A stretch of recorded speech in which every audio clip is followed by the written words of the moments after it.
Bonjour. Aujourd'hui, aucun d'entre vous ici ne serait là sans la recherche. Aujourd'hui, je vais parler du risque et de la liberté en recherche. Que sont les chercheurs? Les chercheurs, ce sont des aventuriers, ce sont des rêveurs. Ce sont des gens qui n'ont pas peur d'aller vers l'inconnu et de passer toute leur vie à découvrir des mécanismes fondamentaux qui sont la base des découvertes d'hier et d'aujourd'hui. Ces rêveurs, ces aventuriers, discrets, cachés dans leur laboratoire, sont ceux qui font qu'aujourd'hui vous êtes là, vous avez des entreprises et que vous êtes vivants.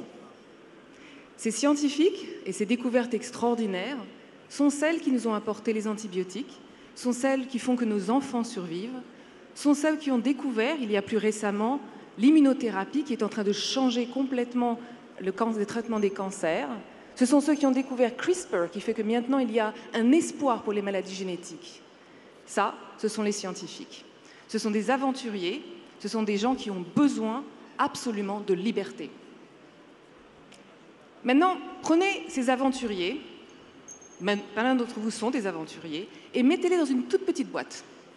Prenez ces aventuriers et ces rêveurs et mettez-les sur une toute petite route bien guidée, bien tailored, avec absolument aucun risque. Qu'est-ce qui se passe de cet esprit d'aventure? Qu'est-ce qui se passe de la créativité de demain? Aujourd'hui, c'est exactement ce que nous faisons à nos scientifiques. Ce que nous faisons à nos scientifiques aujourd'hui, c'est que nous réduisons l'espace de recherche. Nous limitons les fonds de la recherche chaque année de façon plus supplémentaire. La France, qui est pleine d'un écosystème extraordinaire de créatifs, investit 0,3% de son BPI en recherche fondamentale. Sans recherche fondamentale, aucun d'entre vous ne serait là. Qu'est-ce qu'une société qui ne protège plus ceux qui sont là pour la protéger? Et c'est vraiment ce que nous faisons.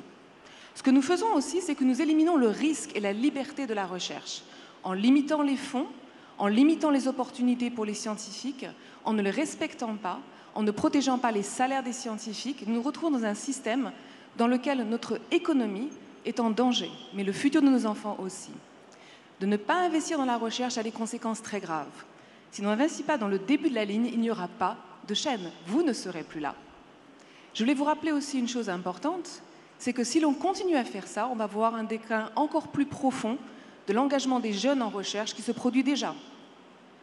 Si l'on prend les femmes, par exemple, 6% de moins des femmes récemment se sont engagées jeunes dans la recherche. Il y a un déclin des jeunes très jeunes qui rentrent dans la recherche. Même les enfants à l'école n'y vont plus. Donc réfléchissez au futur. Ces jeunes, lorsqu'ils rentrent dans la recherche, il n'y a pas de débouché. Donc en fait, ils sortent de l'écosystème de recherche. Et puis après ça, quand ils ont finalement réussi ce chemin de bataille pour avoir un laboratoire, ils ne restent pas en France parce que les opportunités ne sont plus là. Donc, ce que j'aimerais vous rappeler, c'est que pour que l'on puisse continuer à avoir un écosystème vibrant, pour que l'on puisse capitaliser sur ces esprits extraordinaires que vous avez dans ce pays et que je redécouvre, je reviens des États-Unis depuis quelques mois, je dirige l'Institut Pasteur, je découvre un écosystème de recherche absolument magnifique avec des gens fabuleux. Il faut protéger cette recherche, il faut protéger cet espace de risque et il faut protéger cet espace de liberté. Il faut arrêter de donner des grantes qui sont en fait extrêmement dirigées. Il faut donner un espace où le risque est en fait une valeur. Et il faut protéger les gens dans cet écosystème de risque. Je vais vous rappeler en fait une chose importante que peut-être vous ne savez pas. Pasteur, lui-même, était un entrepreneur. Pasteur était un scientifique qui en fait était un rêveur, qui était un entrepreneur et qui avait compris avant tout le monde, en fait il était le premier au monde à l'avoir compris, que pour faire une différence dans la recherche et pour faire une différence pour la santé humaine, il fallait contrôler l'écosystème et avoir un espace libre. Il a créé une institution qui est privée, l'Institut Pasteur, qui reste privé. Et cette institution, en fait, peut favoriser la recherche, mais aussi le déroulé de la recherche jusqu'à ses applications. Cela a été créé par un rêveur, un innovateur. Et qui seront les pasteurs de demain dans un écosystème tel qu'il est aujourd'hui? Donc moi, je voulais vous rappeler à tous et à toutes que pour que l'on puisse continuer à être au forefront de la technologie, au forefront de la médecine, que l'on protège l'avenir de nos enfants, que l'on soit ceux qui sont sur la table pour décider en fait de comment nous allons nous repositionner par rapport au changement climatique, aux maladies qui émergent, il faut que l'on protège absolument, à tout prix, cet écosystème fondamental, chaotique, du early stage de recherche. Ce qui veut dire en fait qu'il faut en fait créer des espaces de funding, de recherche et d'argent qui soient libres et qui permettent aux gens d'explorer sur le temps, mais qui permettent aussi aux gens de travailler au travers de différents domaines d'investigation.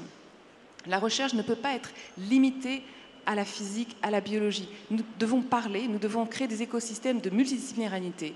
Il faut en fait créer une science qui soit bold, qui soit ambitieuse, et il faut en fait continuer à protéger cet écosystème en investissant dans le early stage. Donc il est très important, et je vous rappelle à tous, qu'il n'y aura pas d'entreprise, il n'y aura pas de créativité si l'on continue à ne plus investir dans le début de la chaîne, qui est la recherche fondamentale. Donc pour cela, qu'est-ce qu'il faut faire? Il faut faire beaucoup de choses. Il faut bien entendu que l'on protège et que l'on arrête le déclin de l'investissement en recherche en France. Il y a encore des discussions de diminuer cet investissement dans la recherche. Donc il faut qu'on se batte, c'est notre responsabilité pour que ça ne se passe pas. Il faut aussi que l'on crée des opportunités uniques dans lesquelles on peut donner de la liberté et de l'espoir à ces jeunes générations de scientifiques. Il faut qu'on investisse dans le recrutement, il faut qu'on investisse dans des recherches qui soient multidisciplinaires et qu'on mette ensemble des gens qui font de la physique, de la biologie, de la médecine, des mathématiques. Il faut qu'on crée des écosystèmes très dynamiques au même titre que Pasteur Institut.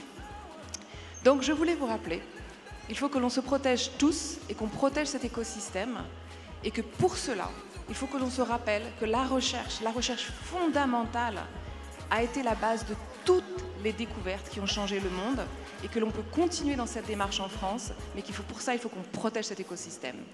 Je vous remercie énormément.